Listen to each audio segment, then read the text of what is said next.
So the other day, I opened up the mail, and there was my new issue of Our Wisconsin magazine. I just upped for another 2 years, and I said, I hope the subscription goes through, and it did. And I got my new April-May issue of Our Wisconsin magazine.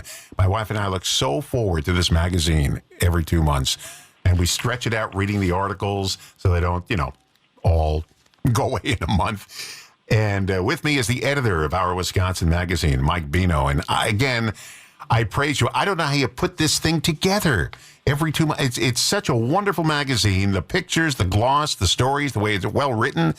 And kudos to your staff for putting this together. Well, thank you so much, Don. I'm glad to know somebody's reading it. It feels good when somebody notices some of the small things that we put in. You mentioned the color, the pictures. We try very hard to make the color pop, as so many magazines are kind of going by the boards these days. I'm talking, about ink on paper, and they're trying to survive. They're going to lighter paper. They're going to smaller sizes. It's not quite what they used to be. We take it in the opposite direction. We kind of gamble and say, we think people like the tactile heft of it, of the good paper, the glossy paper, and the bright color that we try to bring forth. So, for those who like to put their feet up by the fire, it's been cold lately, put your feet up by the fire and have a little relaxing or entertaining reading, that's what we're going for, not looking at a little screen. Let me write that down. Tactile heft. Maybe that's redundant. I'll probably never be able to use that in a sentence in my life, but I'm going to write it down just in case it comes up for discussion. Tactile heft. Make me sound like a college graduate. Okay, let's talk about some of the articles in here. I saw the acorn article. It's funny how just spotting that word acorn brought back a childhood memory of when I was a little kid. I must have been about 4 or 5 years old, going to Michael Tillelli's house. He had an oak tree in his backyard, and we used to get buckets and buckets of acorns, and we were going to sell them. 5 years old, you go door to door trying to sell acorns. Some people just gave you a dime and said, keep the acorns. But we used to get buckets and buckets of these from his oak tree. And I'm reading this story, and it brought back those memories from a long time ago. And you can make money. You were reaching out to the wrong market. The Wisconsin DNR will pay people to harvest acorns. There is a program you can look online to harvest acorns, bring them viable acorns. The ones that sink in water are viable. The ones that float aren't usable. And they then take them to the DNR nurseries and make seedlings. And they rely on citizens to find the big caches, crops of acorns, and bring them to them. And I don't know what you can make, but I don't think anybody's getting rich on it. But I think that the memories, how long ago is that memory you're talking about? I don't want to age you, but I mean, it 1960, 61. Okay, and you never forgot it. So this story, I'm glad you told me that, because you're connecting. This story was written by Matt Noon of Madison, and by the way, our readers of the magazine are invited to chip in their stories, and very few in here are professionally written. We maybe help with a little editing, but Matt Noon of Madison, he came from Connecticut, loved some of the big trees that he saw as a kid. He'd go with his bicycle and go hunting big trees. He was just taken with these very old oaks, hundreds of years old. He moved to Madison, Dane County, as an environmental resources planner, and he became the head of the Dane County Tree Board and took on the inventory of keeping tabs on the largest and oldest trees in Madison. Those are usually oaks around here, usually white oaks down there, surpassing 200 years of age. And he spent 2 summers doing that with his young son. His young son was 4 or 5 years old, went along with Dad, and he taught his son about acorns. And he taught his son that from that tiny little seed with that jaunty cap, that's where these big trees come from. So he goes to pick up the kid at kindergarten. And he comes breathlessly back, Dad, Dad, Dad, wait till you see the acorns I found. And okay, follows him. The kid found a tree that was dropping so many acorns near his school that you couldn't see the pavement. And they collected over 3 to 5 years, 50,000 of them from 5 or 6 trees. This was the most this man had ever seen from any tree, okay? And the beauty of it is this 5-year-old recognized it and found the mother lode.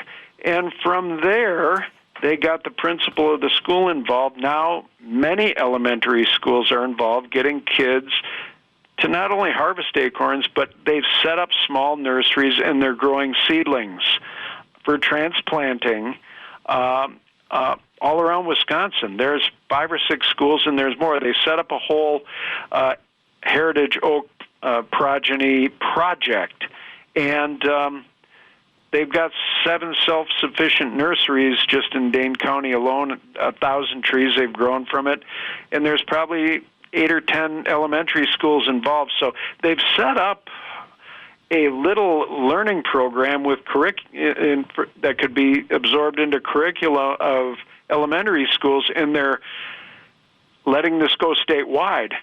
And isn't that cool? From that one little acorn, and this kid a mighty oak grows. There we go. Oak trees are good. Yeah. Deer love them. Turkeys love them. All wildlife love them. And, one little side note here. Several years ago, my brother, who's an optometrist, one of his patients comes in. It's Michael Tillelli. And he goes, wait a second. Do you ever live on Westgate Road? He goes, yeah. He said, do you go to school with my brother, Donald? He goes, yeah. What are the chances of that happening 40 years later? And he's an eye doctor, and so what he could spot acorns early on. I mean, way down on the ground. So, I mean, prophecy was going on right there. Mike Beno is here with me this morning, and he's the editor of Our Wisconsin magazine. We're talking about some of the articles in there. If you've never seen this magazine before, you've got to check it out. It's just a beautiful work of art, this magazine. Let's talk about descendants from the American Revolutionary War, the Sons. Now, we all heard of the DAR, the Daughters of the American Revolution, but you and I both said we never heard of the Sons of the American Revolution. But obviously, they're there, right? Yeah, I heard about this from a fellow named Bruce Dedman of originally from Green Bay. He lives up near Luxembourg now. Our field editor for Brown County. We have volunteers being our eyes and ears in counties all across Wisconsin. They write stories, but they also tip us off on stories. And Bruce said, you ever hear of the Sons of the American Revolution? I just became a member. Well, no, I'd never heard of that, but the Sons are about as old as the Daughters of the American Revolution, it turns out. And to be a member, you need to prove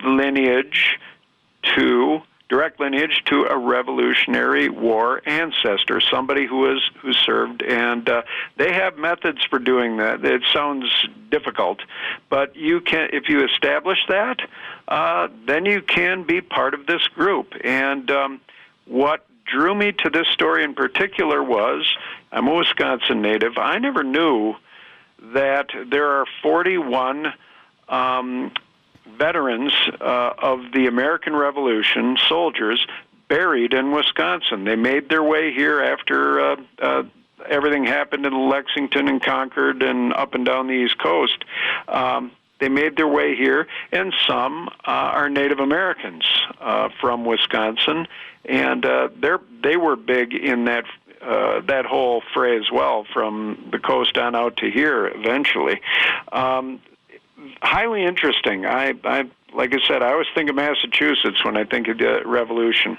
Now, I will tell you, my final resting place will be in Union Grove, Wisconsin. It's not the veteran cemetery. It is the regular folk cemetery on Highway 45. It's a smaller cemetery on Highway 45. I think it's called Union Grove Memorial Cemetery. And my plot is going to be right in back of a Green Bay Packer Hall of Famer. He's in the Fan Hall of Fame. You see all the Green Bay Packer stuff all over his tombstone and gravesite. take 2 steps back, 1 step to the left, and that's where I'm going to be. But the interesting part is when you come into the cemetery, right near the opening, is an American Revolutionary War veteran buried there. So you said they're buried all over Wisconsin. There's one right in Union Grove. They redid the tombstone because the older tombstones, those sandstone ones, they just kind of fade away. But they put a nice one there now to mark his gravesite. And I stood there staring at it. I said, there is somebody who fought in the American Revolutionary War 6 feet below me. I mean, that's something when you think about that.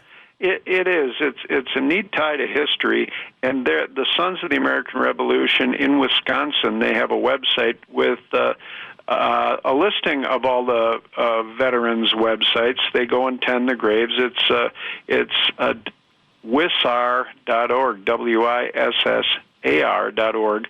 They've got all these sites noted. They're all over the state. Some, as I mentioned, are tied to the Oneida Nation. Some are tied to the Stockbridge tribe. But they're not all Native Americans. It's a piece of history that's not always thought of. Not in bringing this forward, and America's 250th birthday this year, I think, is interesting. The Sons of the American Revolution, you can see them. They do color guards at different events. You'll probably see them on 4th of July parades for sure around the state. But they also will come to schools, middle schools usually, and give presentations wearing their full regalia with their three-quarter hats and the whole works. And they have a chest of relics of the war that travels with them, and it's kind of show and tell. They let the kids have hands-on with some of these musket balls and things like that. That go along with, you see pictures painted from back then. Interesting history that they bring to life with a lot of color. Memorial Day is coming up. Color guards are all around. That website I told you about, wissar.org, you can go there too and find out where they are performing the flag ceremonies, color guard, and also you can set up something at a school if you want to. Spell out the Wissar. Okay, that is WISSAR.org. All right, pretty easy to figure out. Yeah, we do at every year we go to the Union Grove Cemetery because my father-in-law and my mother-in-law are buried there, and the local American Legion post does a gun salute. They do the whole thing, playing taps, and they pick one person out of the cemetery who's been a vet. My father-in-law was in the Marines during the Korean War, and so they do that. We don't miss it every year. We're there for that, and they bring a high schooler out to play the trumpet, and it's really good. And that's the way we spend our Memorial Day morning, every Memorial Day, because you got to remember what the holiday's about. I mean, it's about having fun and everything, but the real reason is to salute the veterans who died. Now, my father didn't die in the war, but he served. And to remember all those people that died, their one rule is at Union Grove, like when I had my father-in-law scheduled a year in advance, they said if someone dies that's in a current war and they pass away and they're buried here, we do them first. And I said, that's fair. Luckily, no one died in a war that was buried in Union Grove. Talking to Mike Beno from Our Wisconsin Magazine, we got a whole bunch of stories we got to get to, including the bird story. We've got the Ice Age Trail story. Got a whole bunch we got to get to. They're in the latest issue of Our Wisconsin Magazine. How do you get the magazine, Mike? Well, you can get the magazine pretty simply. It's with a simple phone call. You can call 1-877-717-8925. And I just upped it for 2 years. I didn't want to do it every year. Just do a 2-year subscription to get a big discount, and that's what I do. And I was very God bless you. You went for the 2-year option, man. The sucker. I knew I could depend on you. I fell for it. We got him. Our Wisconsin. So I was worried that I wasn't going to get the latest issue because sometimes when you're new subscriptions, there's a lag time. Not a lag time with me. Speaking with Mike Beno, editor of Our Wisconsin Magazine, the new issue, the April-May issue, is out. And we're chatting about some of the articles in there, but, we don't go so in depth. You've got to read the articles yourself to go more in depth. I want to talk about the bird guy, the bird man of Wisconsin out in Sparta. Okay. This guy, the bird man of Sparta, he by Fort McCoy, he takes care of birds in these birdhouses. And then I've got a story to tell you. Go ahead. Yeah, well, who doesn't love bluebirds? The bluebird of happiness. Henry David Thoreau famously said they carried the bird that carries the sky on their backs. Oh, I like that. Yeah, that's lyrical. Thoreau, the naturalist. So we got a bluebird on the cover, and we have a feature story about a fella named Gordon Weber from Sparta. Now, back in about 1964, when he was in high school, he started on a project building nest boxes to help bluebirds, help propagate bluebirds. They're a species that needs to nest in cavities, and cavities are a little bit difficult to find. A robin can weave a nest with mud and any kind of grass it can find, sticks and twigs. They're very resourceful. These bluebirds, need cavities. They need a hole to get into. They need to be protected in that way. But snags like that are in short supply, and also predators can also get in them fairly easily, and there's a number of things that like to dine on their eggs and can mess up the nesting. So this is a species you can give a little hand to. At one time in Wisconsin, there was only 700 nesting pairs. With people like Gordon and other bluebird boosters in the state, in 2024, they counted 17,660 fledglings. That's and that's a 16% increase over 2023. So this is a simple project that people can do, even involving kids, that can have a very big impact. And bluebirds keep the insect population beaten back. Gordon now. Okay, he's a military veteran. He's in his retirement years. He's the caretaker for 90 bluebird nest boxes running a line on the southern part of Fort McCoy, 264 total at the military post. In addition, so he gets on his ATV. He's got to cover a lot of ground. And what he does is, first of all, he's involved with keeping these things up. The houses need to be repaired. They need little screen predator guards on them. They need to be cleaned out, maintained a little bit every spring, look them over. But then he monitors the birds coming to these boxes. So he saddles up his ATV to cover miles and miles and miles, and it'll take him over 5 hours to make that run. The boxes are numbered, and then he keeps tabs on who's nesting in it, who's nesting in a box, who's not.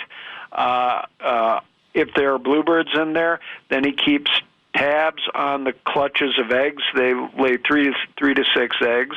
And then he keeps tabs on how many hatchlings nest out of there. You can tell if an egg was viable and if a bird came out of it by examining the eggshells, the way they're left, the membranes, things like that. And he keeps count. In addition to this, he's got his own private trail with 22 boxes. So anyway, the man is into it, and he's doing this voluntarily, and it's something that's highly worthy. And I think that if somebody wants to involve kids or grandkids in a hands-on project, you don't need to have thousands of acres. It could be, I've seen them on golf courses, it could be anywhere there's open fields. You can put up bluebird houses, but you need to watch them a little bit, and that's part of the learning. Bluebird caretakers, they meet annually at Wisconsin Garden and Green Living Expo at the Alliance Center in Madison. Bluebird, the BRAW, Bluebird Recovery Association of Wisconsin. They've got 900 members, and they're monitoring 7,000 nest boxes. So there's a lot of information out there if people want to get involved. The bluebird of happiness. It is.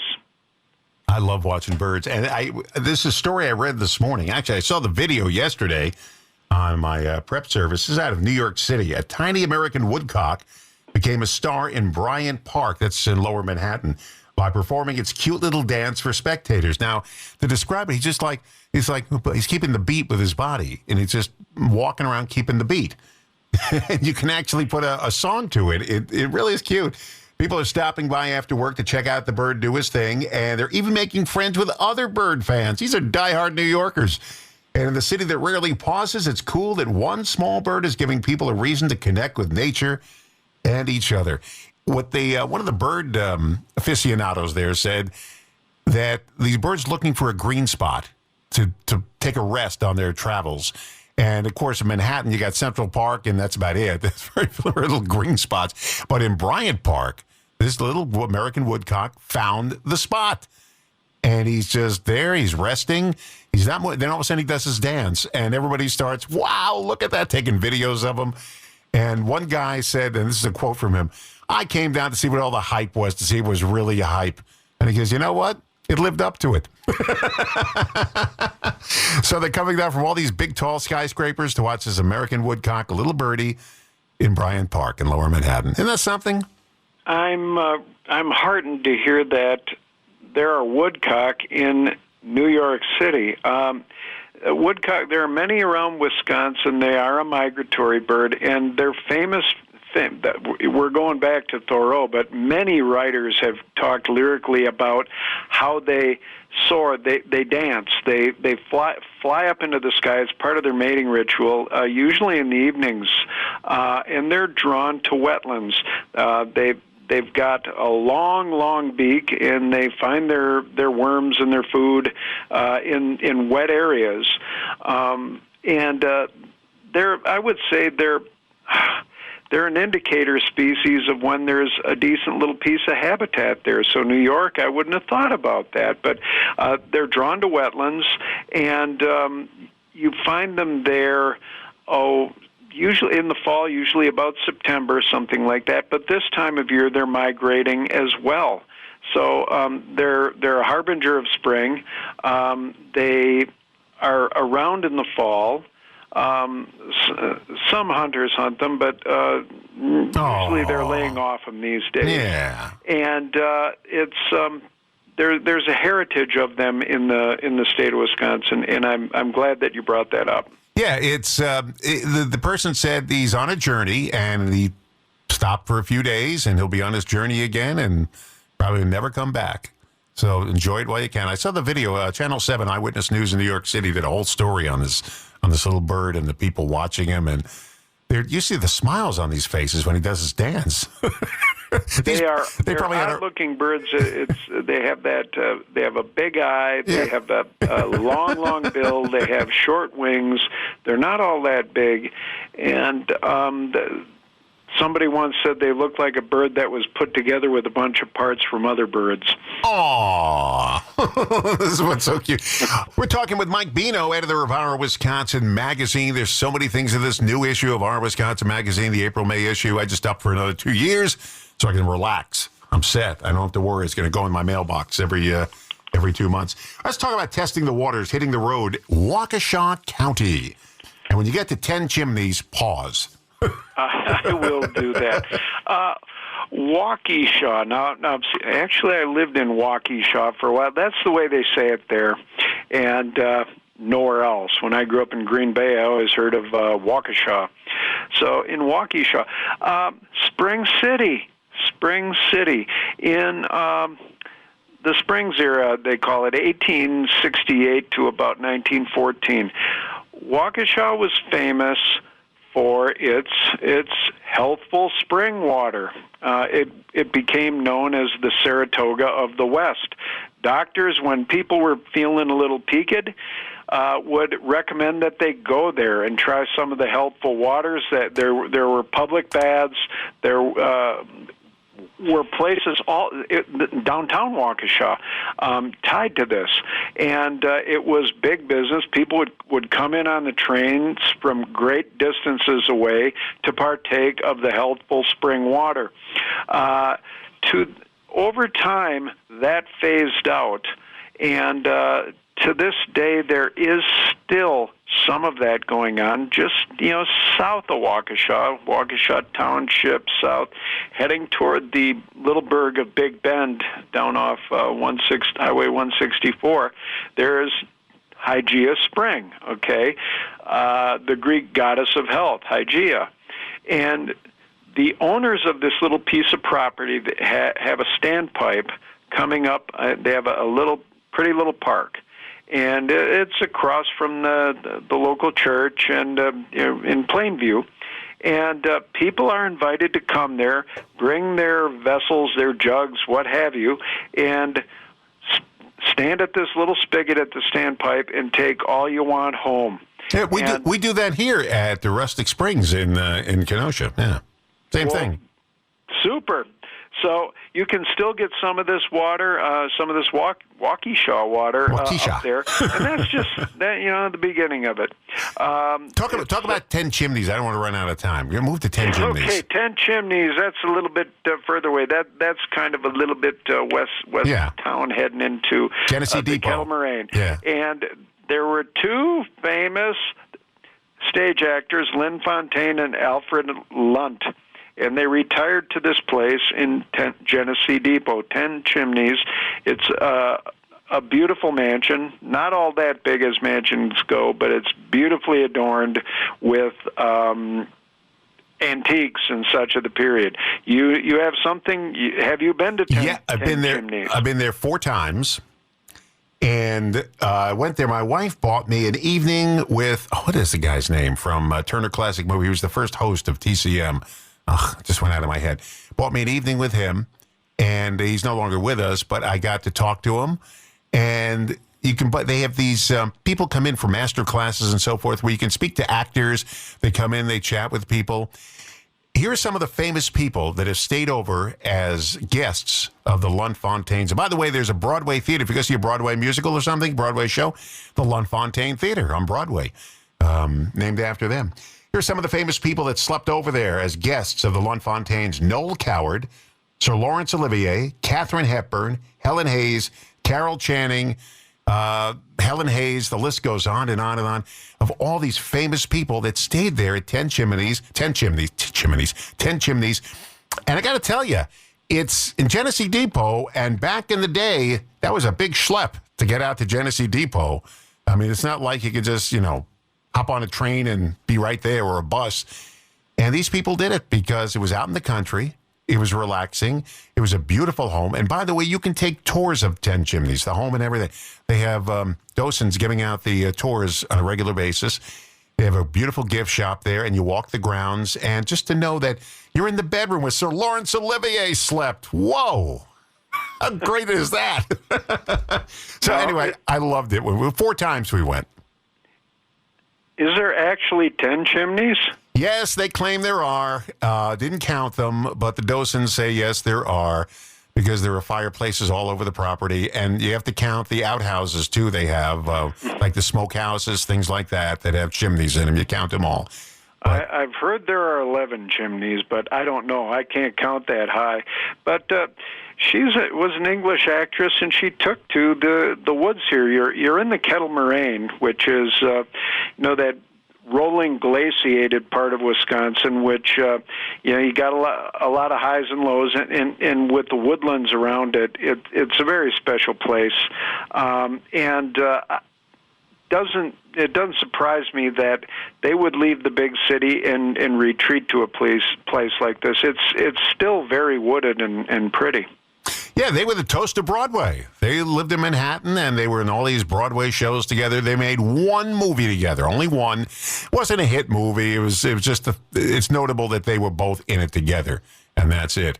But Alfred Lunt was the cook. He loved cooking. You can go into his kitchen where all the cooking was done. It looks antiquated by today's standards, but this is where he had the guests, and he made all the dinners for his guests. He made them from scratch, And it's interesting. I love going through that place.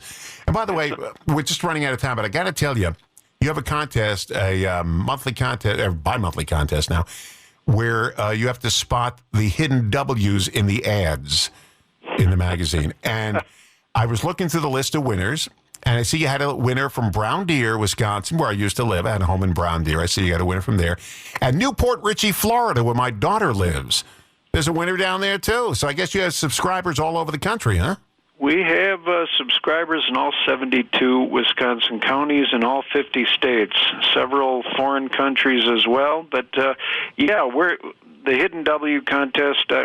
I'll very briefly, we hide 3 W's in ads sprinkled somewhere throughout the magazine, challenge readers to find them, and they can get in on prizes. We'll have about $100 value to a prize, and there will be anywhere from 30 to 40 of them in an issue. They're donated by the advertisers. And yes, we list all the winners, the 40 winners of this drawing.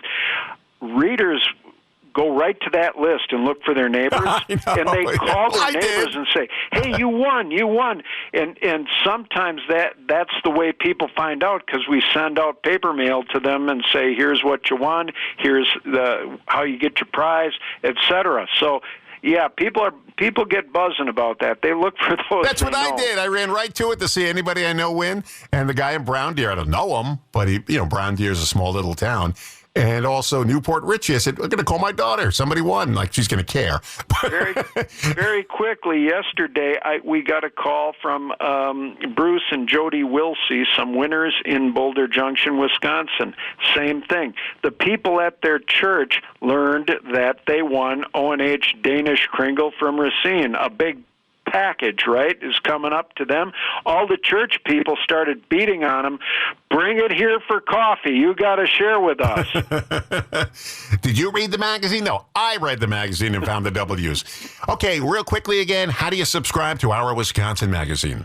It's very easy with a call to this number.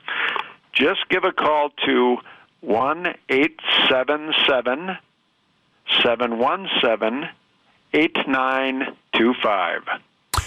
And you'll get the issue every 2 months. Comes in a plastic wrap, and it's well protected, and it's just a wonderful magazine. We look forward to it every 2 months in our house, and we just love it. You do great work, and kudos to you for taking such care of these stories and passing them on to us. I really enjoy it.